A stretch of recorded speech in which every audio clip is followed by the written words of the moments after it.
I was there last summer, part of the Great River Amazon raft race, which they run every year, and I fell in love with the place. The area and the surroundings are electric. The people are amazing, and really, I was looking for a really good excuse to go back. As we finished the race, we got to a fishing club in Iquitos, 200 kilometres from the start of the named Amazon River. And they had 2 double sculls in the rafters, and I ended up talking to an expat, in fact Michael Collis, who organised the River Amazon raft race, and I asked if anyone had ever rowed it, if anyone had taken a rowing boat down the length of the River Amazon, and he said no. People have swam it, people have walked it, people have tried to take bathtubs down it, but no one's actually rowed it. And so I turned round to him and I pointed at these double sculls. I said, I'm going to be coming back and I'm going to row the length of the Amazon. And that really is where the seed formed in my head, and I've been working on it ever since. It's going to push friendships to the limits. People you've talked to will tell us that they had some terrible falling outs. I think that's also partly the challenge. Something Anton said, which I very much appreciated and love him for, is his first job every day will be to make sure I'm okay. And my first job, my prime responsibility every day is to make sure he's okay. And beyond that, the rowing will take care of itself. We've both rowed for a long time. We get along well. We think the fishing, the cooking will be fine. But we need to be able to look in each other's eyes every day and make sure that actually, today you rate a 3 out of 5, or an 8 out of 10, or a 3 out of 10. And I need to take care of that. Yeah.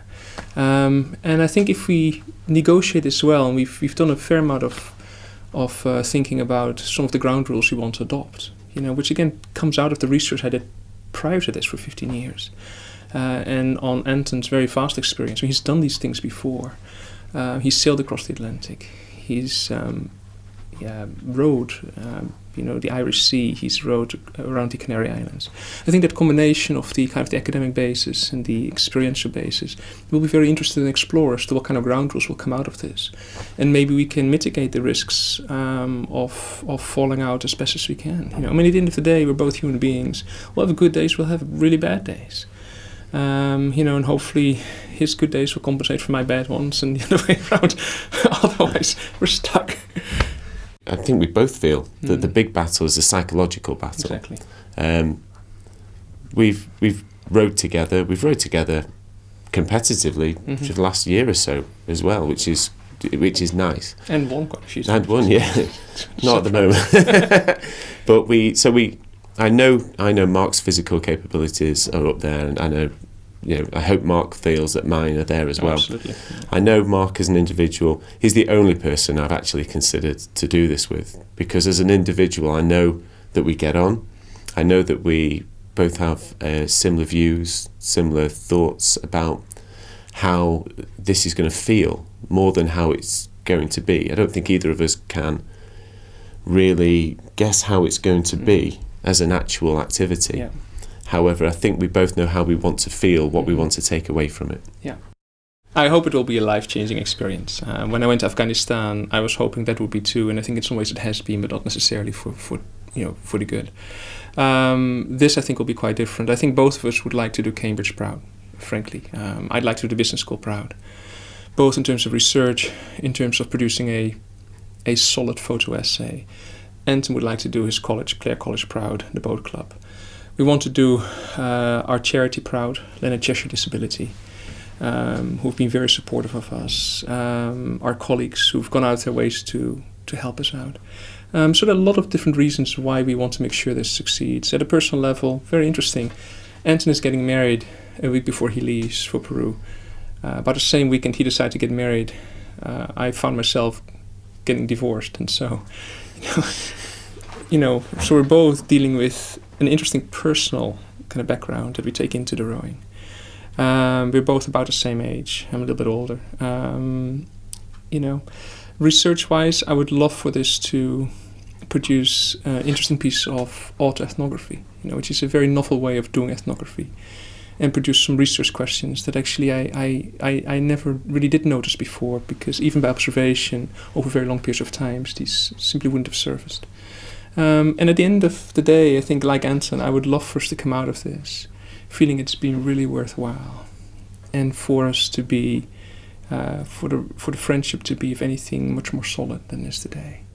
And one of the things that we have cause to worry about, and that we're trying to mitigate very hard, is the risk of kidnapping and hostage taking, which is, something we didn't anticipate to be a risk, but something we have, from very good source, we know is a real risk, and we have no defense. The boat that we're rowing is a bright yellow ocean rowing boat, so it's very hard to stay underneath the radar screens. We're almost like this bright yellow cash point machine floating past. And so it's something we worry about. It's something that we have to work our way through. The same is true of feeding ourselves. We've got some emergency supplies on board, but we'll still have to fish our way through, and what we eat will hopefully be decent. My cooking skills are neither here nor there, so I'm relying upon the expertise of Anton. But that sort of stuff, we will get sick. I mean, it is the malaria hotspot in the world. Despite our vaccinations, there's dengue fever, stuff that you can't vaccinate yourselves against. We will end up skinny and full of parasites by the time we land in Brazil. What's that like? With no one else to talk to, no one to help you out medically, no one to cook for you on a bad day, no one to protect you when you're approached in a fishing vessel with 4 or 5 men having no idea what their agendas are. That sort of stuff. Physically, we'll be rowing up to 12 hours a day, possibly rowing through the evenings as well, depending on our progress during the course of the event. I think for a team bonding experience, more than anything, we'll have periods where we'll row together. Mm-hmm. We'll have periods where we'll row separately, and the other person can rest, recover, prepare. We'll also have periods where we won't row at all. We've got to stop, debrief, connect, and really see how we're going, really. We do have a little thing planned every evening, don't we? We do. A bit of refreshment. As soon as the sun sets, we must stop rowing, and we'll sit down with a gin and tonic, and we'll chink glasses and just reflect on how we've done so far. That's our one luxury.